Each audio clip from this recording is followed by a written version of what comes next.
তোমাকে ভুলে যাওয়ার শক্তি আমার নেই।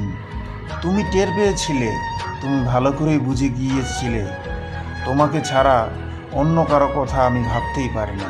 তুমি খুব ভালোভাবেই বুঝে গিয়েছিলে তোমাকে ছাড়া আমার বেঁচে থাকা দায়। তোমাকে ছেড়ে দেওয়ার শক্তি আমার নেই, তাই তুমি দিনের পর দিন অবহেলা করতে শুরু করলে। আমি যত আঁকড়ে ধরে রাখার চেষ্টা করলাম, তুমি তত অবহেলা বাড়িয়ে দিলে, মানসিকভাবে কষ্ট দিতে শুরু করলে। তোমাকে ছাড়া থাকতে পারবো না বলে সম্পর্কটা বাঁচাতে দিনের পর দিন অবহেলা, তুচ্ছ তাচ্ছিল্য, মানসিক যন্ত্রণা সব নীরবে সহ্য করে নিয়েছি। কিন্তু না, এত কিছু তো তোমার আশা মিটল না, তোমার মন ভরল না।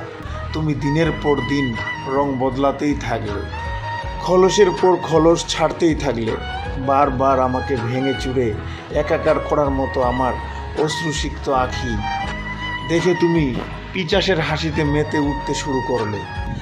আমি একটু একটু করে নিজেকে বোঝাতে শুরু করলাম, তুমি হয়তো আমার ভাগ্যেই নেই, তবুও মাটি কামড়ে পড়েছিলাম শুধুমাত্র তোমাকে ভুলে যাওয়ার শক্তি আমার নেই বলে। কিন্তু তুমি তো থামবে না, তুমি তো থামতেই জানো না।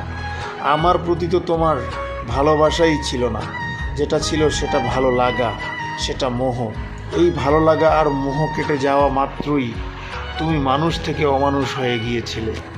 একদিন হঠাৎ করেই তুমি নতুন কাউকে নিয়ে এলে আমার চোখেরই সামনে, অন্য কাউকে ভালোবাসতে শুরু করলে। সহ্য করতে পারছিলাম না, একদম সহ্য করতে পারলাম না আর। সে মুহূর্তেই তোমাকে ছেড়ে দিয়ে ফিরে আসলাম, কারণ সব কিছুর ভাগ দেয়া যায়, কিন্তু তোমার ভাগ দেয়া কখনোই না। সব অত্যাচার সহ্য করা যায়, কিন্তু মানসিক অত্যাচার না। সব অপমান সহ্য করা যায়, কিন্তু নিজের অস্তিত্বের অপমান সহ্য করা যায় না। সব কিছু বিসর্জন দিয়ে বাঁচা যায়, কিন্তু ব্যক্তিত্ব বিসর্জন দিয়ে বাঁচা যায় না। তাই তোমাকে নয়, নিজেকেই নিজে মুক্তি দিলাম, মিথ্যে বন্ধন থেকে নিজেকে মুক্ত করলাম। তোমাকে ভুলে যাওয়ার শক্তি আমার নেই, অনুভূতিটাকেই ভুলে গেলাম।